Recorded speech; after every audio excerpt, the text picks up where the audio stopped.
Welcome. South Africans are voting today in the most competitive election since the end of apartheid. Opinion polls suggest the African National Congress, the ANC, could lose its parliamentary majority after more than 30 years in government.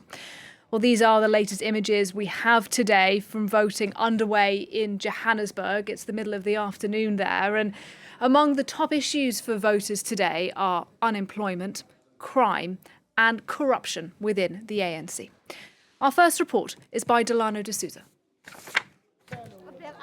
Long queues outside polling stations as Africa's largest economy heads to the polls. Wednesday's vote is seen as one of South Africa's most pivotal, as support for the ruling African National Congress has begun to wane. According to projections, the ANC may lose its majority for the first time since it came to power in 1994 under Nelson Mandela. I just wanted to be the first one to take out the ANC. I'm sick and tired. The youth don't work. They have at least 3 degrees with no jobs. If there are jobs, they're given to friends of the ANC. We are hoping that things will change because our biggest problem, our children are not working. 30 years old, I'm still maintaining a son of 30-something years. He went to university, but no job. South Africa has a population of 62 million and the average age is just 28. Many of the country's first-time voters grew up only knowing the ANC, and they blame the party for South Africa's numerous problems, including power outages, corruption, crime, and an unemployment rate that stands at nearly 33%. We are young and there's no job for youth. We have degrees, we're not getting jobs. This is definitely my first time voting. I'm excited, and I hope to see something different in the future. I'm just really interested on where this country is going to go now from this election because it's really a critical point right now. Voters in South Africa vote for a party which in turn chooses the president. Cyril Ramaphosa is seeking a second term in office and defended his record during the campaign. Polls are due to close at 9 p.m. local time, with results due out on Sunday.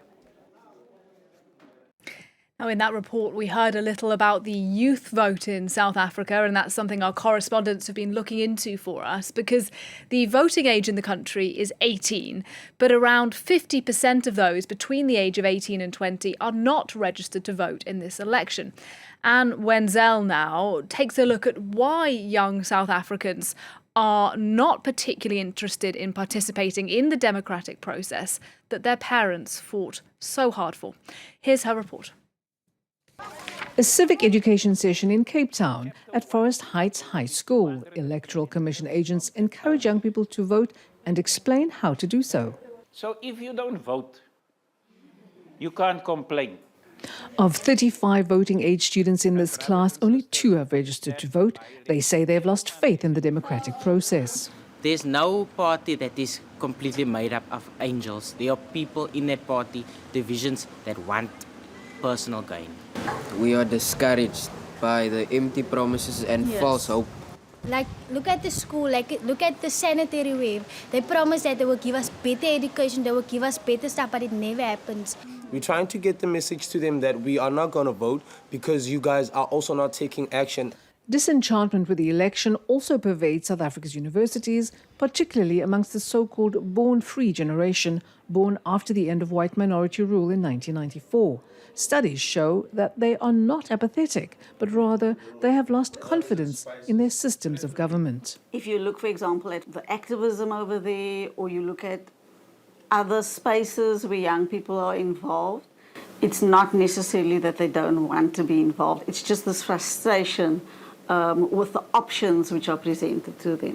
Despite the Electoral Commission's best efforts, of 40 million South Africans of voting age, 13 million are expected to stay away from the polls. We are not yet there because we are an increasingly young population, but we have benefited from the online self-registration as it relates to younger persons.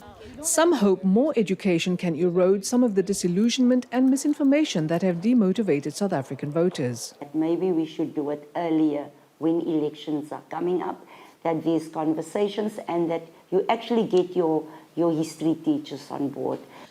Electoral Commission staff have promised to return to this high school to help register everyone over the age of 18, but after the May 29 elections.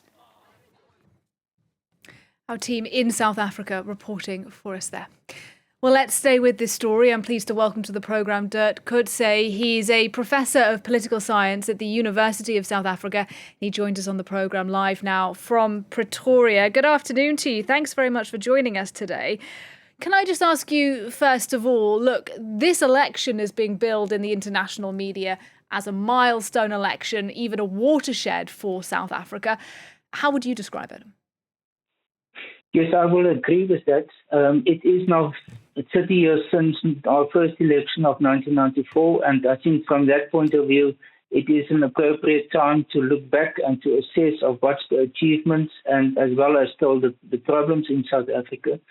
But I think the watershed is also the fact that it's now the first time where there's a real possibility that the ANC, the African National Congress, as the governing party, may lose its outright majority of more than 50% plus one. Most of the opinion polls are saying that is going to be the outcome. So it will mean that for the first time ever, there will then have to be a national coalition government. In the 1994, we had the government of national unity, but that wasn't a real coalition government. This one is a coalition because the majority party does not have an outright majority of more than 50%. The same might apply in some of the two biggest provinces also, Gauteng, where Johannesburg and Pretoria is, as well as KwaZulu-Natal, where the previous president, President Zuma, comes from. So this is the reason why it is such an important event and such we can even call it a political transition that might start as a result of this. And I don't know if you were able to listen to our report that we aired just before we spoke to you, but it was looking at the youth vote in South Africa.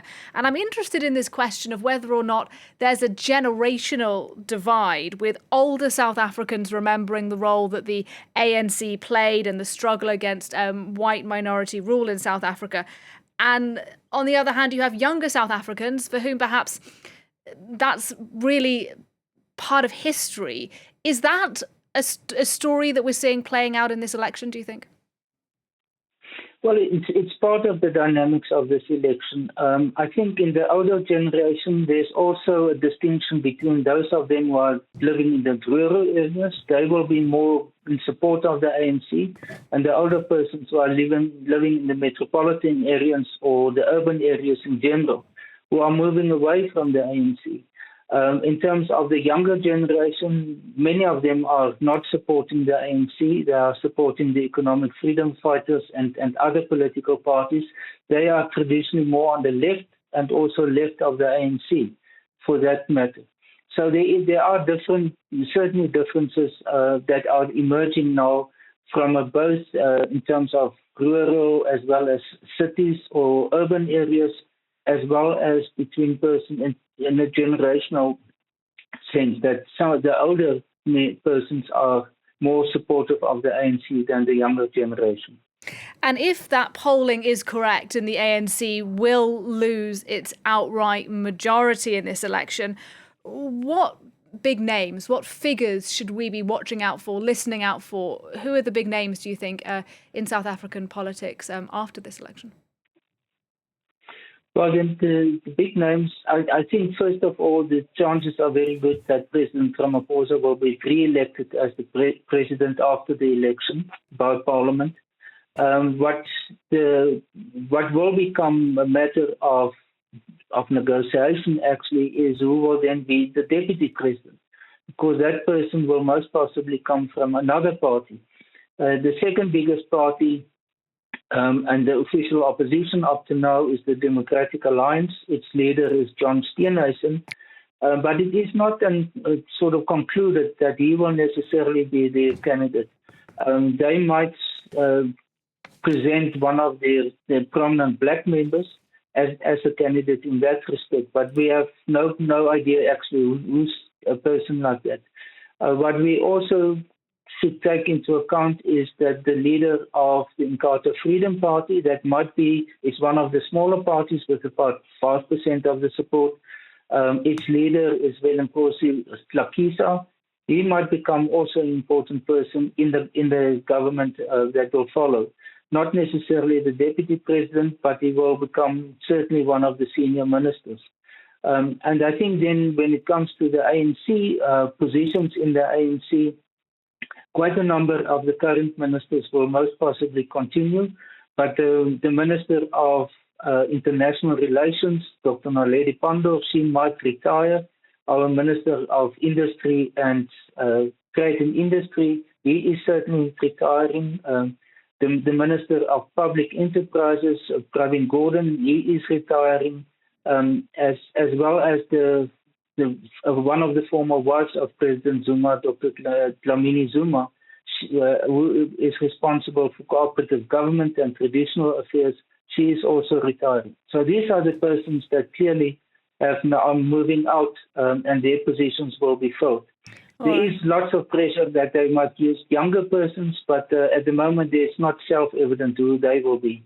All right, clearly names to watch. You call it a watershed election. Thank you very much indeed. Great to hear your perspective. Dirk Kotze talking to us there. He was live from Pretoria. He's a professor of political science at the University of South Africa.